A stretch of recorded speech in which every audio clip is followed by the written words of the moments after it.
Hello, bruvs. We're back with Anyone's Son, a true story by Roberta Roche with Harry de la Roche Jr. Obviously, it's the book on the murder of the Harry de la Roche senior family. Not the senior family, but senior family. 20. At 2:05, I was taken into the polygraph room, and when I sat in the leather-like chair with its wide wooden arms, I was ready to bounce off the walls. The small blue room without windows was approximately 8 feet by 10 feet, and the table with the built-in machine was directly behind the chair that seemed as formidable to me as an electric chair. I said to myself, I don't like this. I don't like this at all. Before going into the polygraph room, I'd passed through a waiting room, and between the two rooms was a two-way mirror with a curtain on the waiting room side. While I was still in this room, I met Lieutenant Herbert Almers.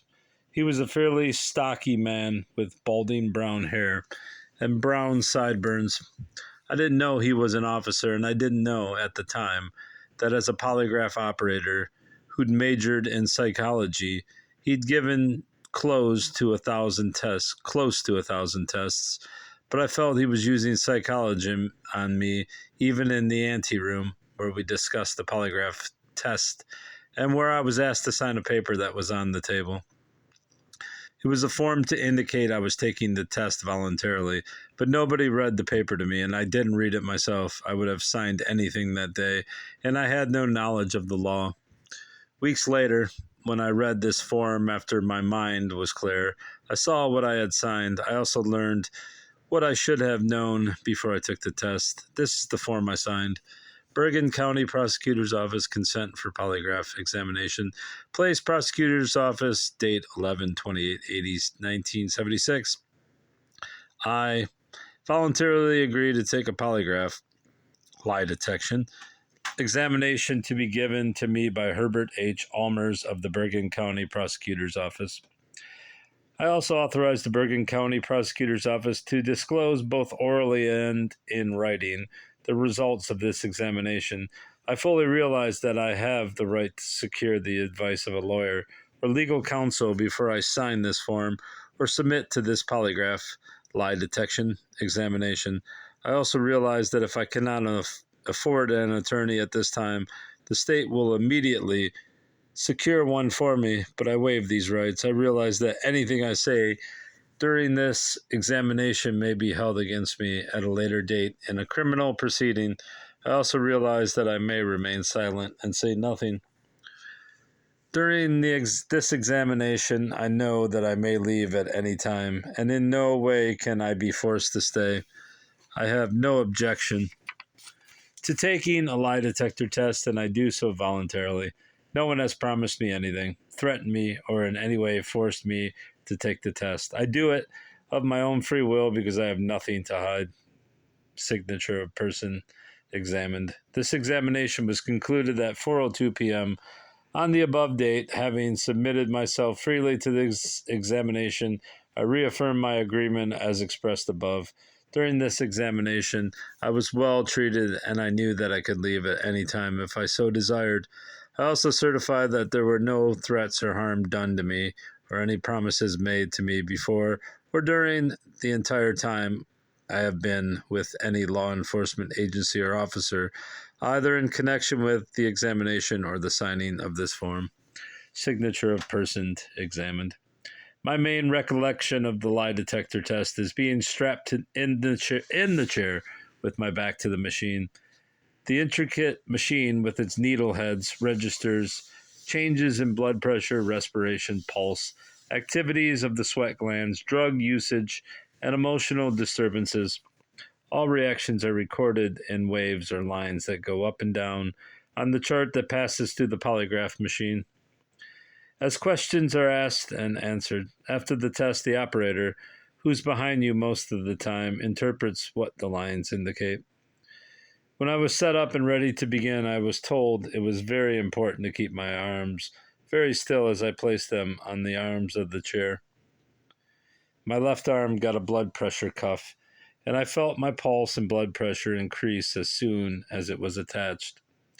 Finger electrodes were placed on my head, and pneumo tubes that reminded me of the spring bands used on screen doors were put on my stomach and chest. While you are answering questions, the needle heads on the polygraph machine bounce up and down when you talk. And when you say something that isn't true, the needles really bounce. You can hear the scraping of the needles while you're taking the test. Before the test, Lieutenant Almers went over the questions he asked me. He explained he'd asked the test questions first, then some stimulus questions the second time around, and then the test questions again. The stimulus questions were designed to show what the test is like and whether a person is capable of being tested. They'll calm a person who's truthful and excited, deceptive one. I was asked about dollar bills in this test. As a starter, Lieutenant Almer showed me 3 envelopes, one with a $1 bill, one with a $2 bill, and one with a $5 bill. After he gave me an envelope, he told me to look at it, and he'd tell me which bill it was. I took it but didn't look at the bill. Is it a $1 bill, he asked. I answered no, and the bouncing of the polygraph needle indicated the answer was false. None of the questions and answers were taped, and none were shown in the evidence given to the defense. All were simple but tricky and required yes or no answers. It's hard to recall the specific 10 questions since I was so out of it, but as I recollect it, Lieutenant Almers asked such things as, have you ever stolen anything? Do you know where the murder weapon was found? Did you ever hurt anybody you loved? Did you kill your mother and father? Did you shoot your brother? I answered yes to the question, did you ever hurt anybody you loved? That wouldn't necessarily mean physical hurt, and everyone has hurt someone at some point in time. I said no to killing my mother and father, but when Almer specified brothers in the plural, I thought to myself, wait a minute. I knew then the cops had found Ronnie, but Almers didn't tell me his body had been discovered.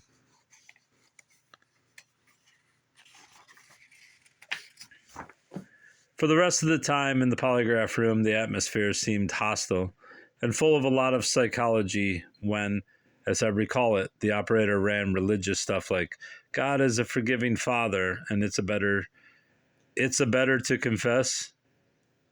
I don't know what the hell. What's this guy, Italian? After the test was finished, I knew the markings on the chart would show what was true or untrue, so I turned and looked at Almers and said, how did I do? He quickly snapped, don't you know? Then he told me I was lying and that I had hurt them all. He also said, since the test was over, that Ronnie had been found. The hands on the clock said 3:30, and my attitude was fuck it. I'm tired, hungry, and sick, I thought, and now I've got no one left. I sensed that the climate grew more oppressive with every second that passed. And I felt like such a defeatist, I decided I'd cop to everything and check out myself. I hardly knew what was going on, but I wanted everything over, and since the cops had been feeding me a lot of stuff all day, I said to myself, I'll feed it back and give them what they're waiting to hear. As soon as I opened my mouth, though, and told Lieutenant Almers what turned out to be an alleged confession, he asked if I would be willing to give a second sworn statement. Then he advised Delpreet and O'Donovan that I had confessed to the crime. By 4:05, Richard Jennings, another court reporter, was set up and waiting for me. All I wanted was to get to jail. Suicide was on my mind. And that's the end of section 20.